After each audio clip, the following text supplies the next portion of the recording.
स्थानिक स्वराज्य संस्थेच्या निवडणुका समोर आल्या आहेत आणि त्या अनुषंगाने प्रत्येक पक्ष रणनीती तयार करण्यामध्ये व्यस्त आहे। पण या स्थानिक स्वराज्य संस्थेच्या निवडणुका यावेळी जरा किचकट राहणार असल्याचं दिसत आहे। त्याचं कारण म्हणजे महाविकास आघाडी आणि महायुती या दोन्हीकडे तीन पक्ष आहेत। अर्थात स्वबळावर लढणारे पक्ष वेगळे आणि अपक्ष वेगळे। या सगळ्या गुंतागुंतीच्या राजकारणात आता आपल्या सोयीनुसार राजकारण करण्यासाठी जणू सध्या स्पर्धाच लागली आहे। त्यातल्या त्यात महायुतीचा विचार जर केला तर सत्तेत असूनही तिन्ही महत्त्वाचे नेते एकमेकांविरुद्ध डाव खेळत असल्याचं बोलले जाते। म्हणजे कधी भारतीय जनता पक्षाचे नेते, कधी एकनाथ शिंदे यांचे नेते, तर कधी अजितदादांचे नेते हे आपल्या मित्र पक्षांबाबत उघड भूमिका मांडत असतात आणि एक प्रकारे घरचा आहेरच देतात। पण आता सुरू झालेला नवा वाद हा थोडासा अनपेक्षित होता, कारण भारतीय जनता पक्ष आणि अजितदादा पवार यांच्यातला हा वाद अशा पद्धतीने समोर येईल याची कल्पना कोणालाही नसेल। पण जो वाद सुरू झाला आहे त्याच्या पाठीमागे काय राजकीय गणित असू शकतात याबद्दल या व्हिडिओच्या माध्यमातून जाणून घेऊयात। नमस्कार, मी निरंजन आणि तुम्ही पाहताय इन्फोवारी। स्थानिक स्वराज्य संस्थेच्या निवडणुका येणाऱ्या 3-4 महिन्याच्या आतमध्ये होईल अशी शक्यता आहे।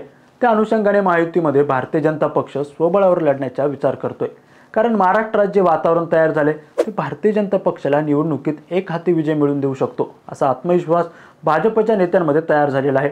सोबतच एकनाथ शिंदे आणि अजितदादा पवार यांच्यासोबत निवडणुकीमध्ये जुळून घेणं देखील भाजपला अवघड होत चाललंय। त्यातल्या त्यात एकनाथ शिंदे यांचा जर विषय करायचा झाला तर एकनाथ शिंदे हे भारतीय जनता पक्षाचं काही ऐकत नसून ते त्यांच्या मनासारखेच करतात आणि त्यांचा जिद्दी स्वभाव भारतीय जनता पक्षासोबत त्यांचे संबंध आगामी काळात खराब करू शकतो अशी देखील चिंता अनेक ठिकाणी कार्यकर्ते वक्तव्य करत असतात।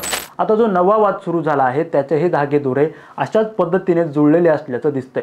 म्हणजे गेल्या आठवड्यात गृहमंत्री अमित शहा यांचा दौरा झाला होता आणि त्या दौऱ्यामध्ये भारतीय जनता पक्षाच्या काही नेत्यांनी अमित शहा यांच्याकडे अजितदादा पवार यांच्या विरोधात तक्रार केली होती। त्या तक्रारीमध्ये निधीचा प्रश्न होता। सोबतच जे नेते महायुतीच्या विरोधात निवडणूक लढत होते त्या नेत्यांना ताकद देण्याचं काम देखील अजितदादा पवार करत आहेत असा देखील त्यामध्ये आरोप करण्यात आला होता।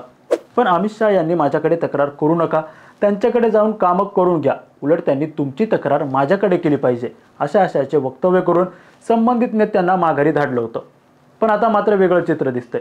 अमित शहा यांनी फारसा सकारात्मक प्रतिसाद न दिल्यामुळे आता अजितदादा पवार यांना अडचणी आणण्यासाठी भारतीय जनता पक्षाने वेगळा पर्याय निवडला असल्याची चर्चा आहे। म्हणजे ओबीसी नेते लक्ष्मण हाके हे महायुतीचे समर्थक आहेत। विशेष करून भारतीय जनता पक्षाशी त्यांचे चांगले संबंध आहेत व देवेंद्र फडणवीस यांच्यासोबतही त्यांचे मैत्रीपूर्ण संबंध आहेत असं बोललं जातं। आणि लक्ष्मण हाके यांच्या माध्यमातून ओबीसी समाजाची मतं महायुतीकडे वळवण्यासाठी देखील हाकेचा उपयोग करण्यात येतोय अशी देखील चर्चा ऐकायला मिळत असते। एकंदरीतच लक्ष्मण हाके आणि भारतीय जनता पक्ष हे एकमेकांना सहाय्य करण्यासाठीच आहेत की काय असा देखील संशय व्यक्त केला जातो। आता लक्ष्मण हाके हे गेल्या काही दिवसांपासून अजितदादा पवार यांच्या कार्यपद्धतीवर प्रश्नचिन्ह उपस्थित करत आहेत। ओबीसी समाजासाठी अजितदादांनी कोणतीही उपाययोजना केली नाही। ओबीसी समाजाच्या मुलांसाठी मुलींसाठी हॉस्टेल्स नाही, महामंडळासाठी निधी नाही, महाज्योतीसाठी निधी दिला जात नाही असे अनेक प्रश्न त्यांनी उपस्थित केले। मुळातच अजितदादा यांना इतक्या वर्षाचा अर्थ खात्याचा अनुभव असून देखील ओबीसी समाजाच्या विकासाच्या दृष्टिकोनातून सकारात्मक भूमिका का घेण्यात आली नाही हा त्यांचा महत्त्वाचा प्रश्न आहे। आपल्याला आठवत असेल अगदी काही दिवसांपूर्वीच निधी वळवल्याच्या कारणामुळे शिंदे गटाचे नेते संजय शिरसाट यांनी सामाजिक न्याय खात्याचा पैसा वळवल्यामुळे त्यांनी अजितदादांच्या गटाला थेट धारेवर धरलं होतं। तोच प्रश्न आता हाकेंकडून उपस्थित केला जातोय।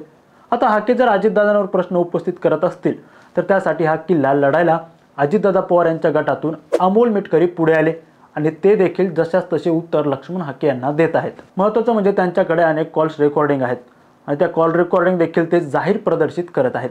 काही फोटो देखील पुढे आले आहेत। त्यामुळे समाजात लक्ष्मण हाके यांची तयार होत असलेली इमेज खराब होऊ शकते अशी शक्यता वर्तवली जाते। खरं तर जेव्हा वाद सुरू होता तेव्हा अनेक गोष्टी हातातून जात असतात। त्यामुळे आता मिटकरी आणि लक्ष्मण हाके यांचा झालेला वाद कुठे जाऊन थांबेल हे उचित वेळेत सांगू शकेल। पण सध्याच्या परिस्थितीत मात्र हे दोघेही परस्पर विरोधी भूमिका घेऊन एकमेकांच्या विरुद्ध उभे आहेत। दोघांकडून हे एकमेकांवर आता वैयक्तिक पातळीवर जाऊन देखील टीका केली जात आहे। खरं तर लक्ष्मण हाके यांनी नवीन कार घेतली आणि ती कार कार्यकर्त्यांकडून आपल्याला मिळाली असल्याचं ते सांगत आहेत। हाच मुद्दा अमोल मिटकरी यांनी लावून धरला। अर्थात त्या गोष्टींमुळे लक्ष्मण हाके यांच्यावर संशय निर्माण व्हायला जागा आहे।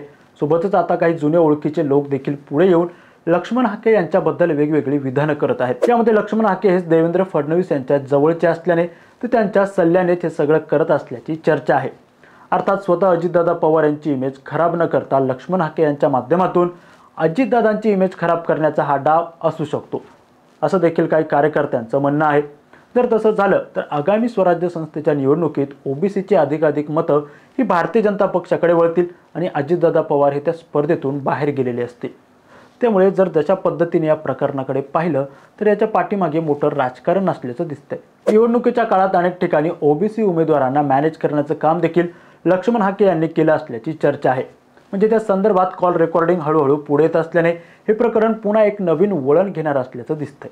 ओबीसीची मतं अजित पवार यांच्याकडे डायव्हर्ट होऊ नये म्हणून भारतीय जनता पक्षाचा हा डाव असू शकतो. मग अजितदादांवर नाराज असलेला मराठा समाज पुन्हा एकदा अजितदादांच्या पाठीमागे उभा राहावा यासाठी राष्ट्रवादी अजितदादा गटाकडून हा देखील डाव खेळला असू शकतो. आता लक्ष्मण हाके आणि अमोल मिटकरी यांचे जे वाद सुरू आहेत त्या वादात सत्यता वाटते का आणि मुळात त्या वादापाठीमागे कोणतं राजकारण शिजत असावं याबद्दल तुम्हाला काय वाटतं हे कमेंट करून नक्की कळवा आणि आमचं चॅनल इन्फोअरला लाईक, सबस्क्राईब आणि शेअर करायला विसरू नका.